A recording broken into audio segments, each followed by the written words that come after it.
Hi everyone, it's Lindsay, and I'm here today to share with you some Halloween bookmarks. These are a great non-candy treat to give the kids in your child's class if you make a little goodie bag. I made these a few years ago for my son's class. Now he only has about 17 kids in his class, including himself, so I didn't mind to go over the top with these. I didn't have very many to make. But I wanted to show you in today's video a few ways you can really simplify this bookmark, and it won't take near as much time. The first thing I need to do is get all of my die cutting done, and that's one thing that really helped in the process of making these bookmarks was to do everything assembly line style. So I first cut 2 of the bookmarks with the bookmark die from Paper Tray ink. Then I'm going to cut this picket fence. Now you don't need as many of these as you do bookmarks because you can trim this off and use this for about 3 different bookmarks. One fence will work about 3 different times. Now this picket fence die, it holds that die cut in there. It doesn't want to come out. So this is where that quick sticks tool comes in. I just poke it through the holes in the back, and then I can insert the little pointy end right underneath there and just pry up this picket fence die. Now you could run this through with some wax paper and it will probably come out a little bit easier, but the majority of the time that wears off for me, so I just use my quick sticks tool and pick it out. I'm also using this grass die. It is from Tailored Expressions. It is discontinued, but they have very similar ones from Tailored Expressions and also from MFT. Now I went ahead and die cut this. Again, one die cut can be used for about 3 different bookmarks if you just do 1 layer of grass. I did 2 for my first bookmark, but really simplifying this down, 1 layer is fine. Now I'm using this ghost die. This is from Paper Tray ink as well, and I'm cutting it from vellum. Now this is a little hard to get up. These dies want to stick down, and it also wants to stick inside the die, and there is no hole on the back of this die. So one trick I use to get this out is I just take a piece of painter's tape, stick it on there, and pull that die cut out, and it's ready to go. So my last die cut that I need is a circle die, and this is about a 1 1/2, 1 3/4 inch circle, and I need to die cut this from scrap paper, a rather large piece right in the center, and this will end up being my mask, and I'll need both the negative and positive space of that die cut. So I have all my die cuts ready to go. I have 2 of the bookmarks, I have my circle and mask, and I have my picket fence, grass, and my little ghost all ready to go. All my die cutting is done. Now I'm going to do my distress inking. I want to dirty up my fence a little bit, so I am applying some antique linen. I'm not being super careful. I am just sponging this on really quickly to that picket fence die cut. Now this is one of those steps. If you want to simplify it down, you don't have to do this, or you could just die cut it from some cream cardstock to begin with. I like the look of the distress ink with a little bit of depth. And this is another step you could skip as well. I add depth to my grass with some mowed lawn distress ink right on the top of it.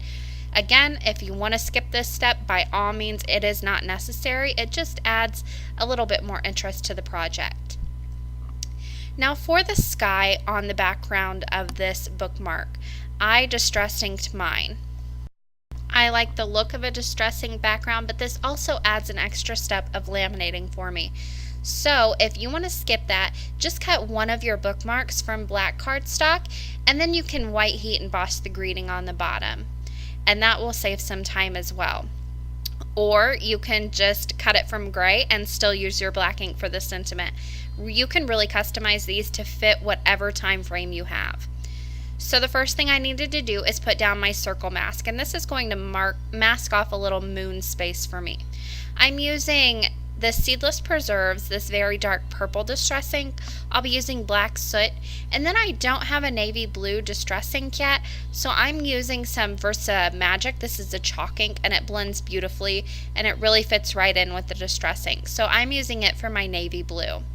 I first started with my purple. This is very, very quick distress inking. I'm not taking a lot of time, and now I'm sponging on some black soot.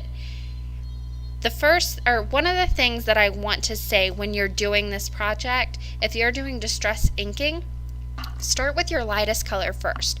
So I started with my picket fence, And had I been making more of these, I would have went through all my picket fences. Then I would have moved on to my green, which is my next darkest color.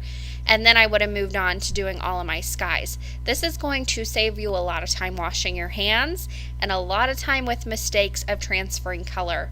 Just trust me on that one. I went through this when I made these all a few years ago, and I learned the hard way, so take my advice.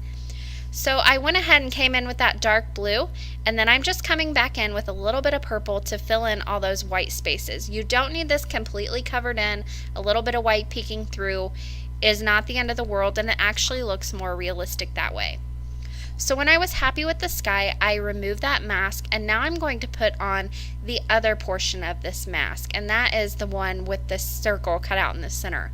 I'll overlay that so the circle is just showing through, and then I'm going to sponge on some mustard seed and also spice marmalade distressing for a nice moon look.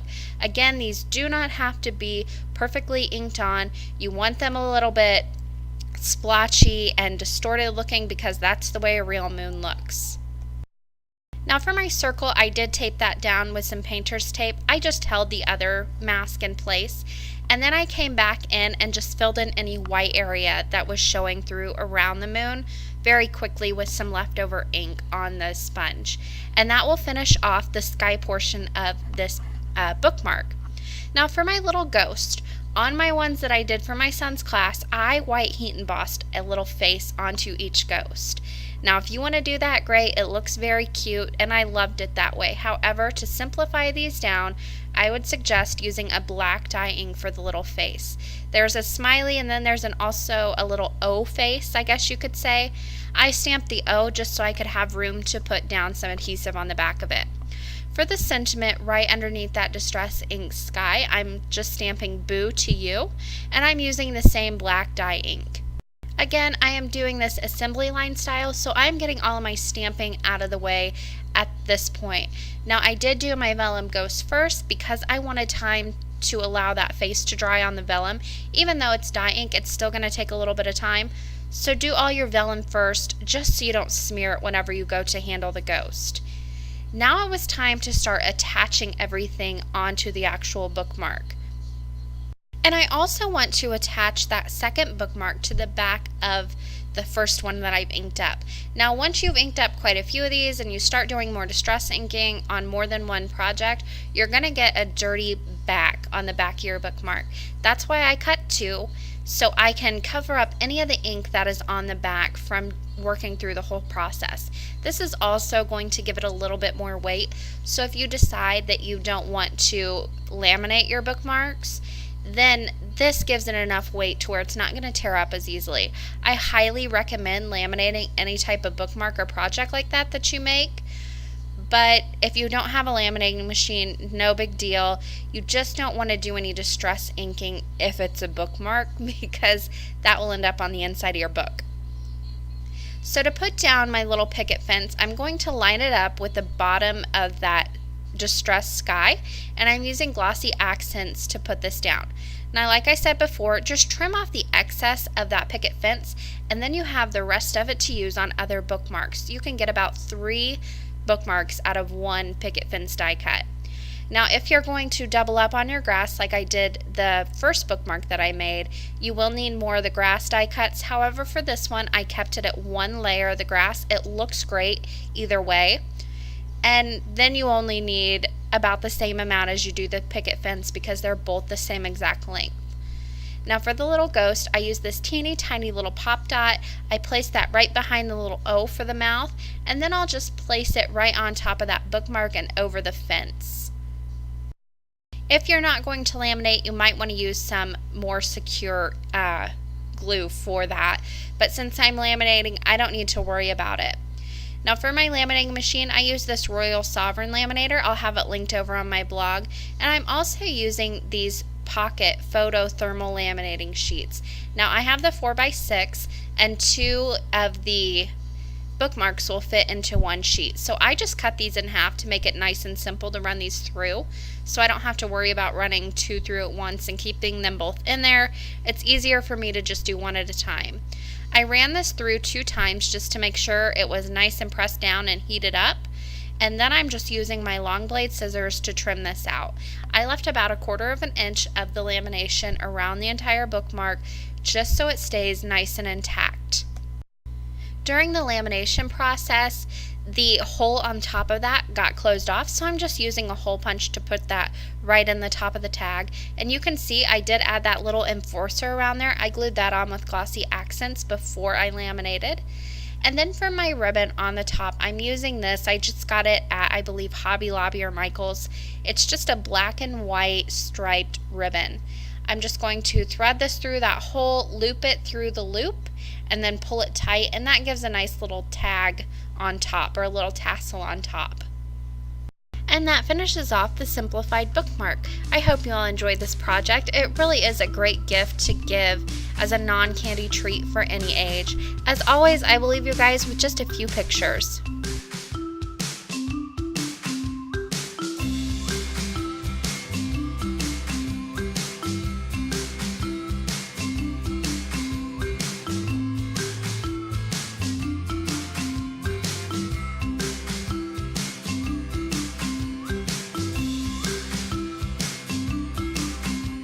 For more information and the supply list, you can head to my blog, craftingwhilecaffeinated.wordpress.com.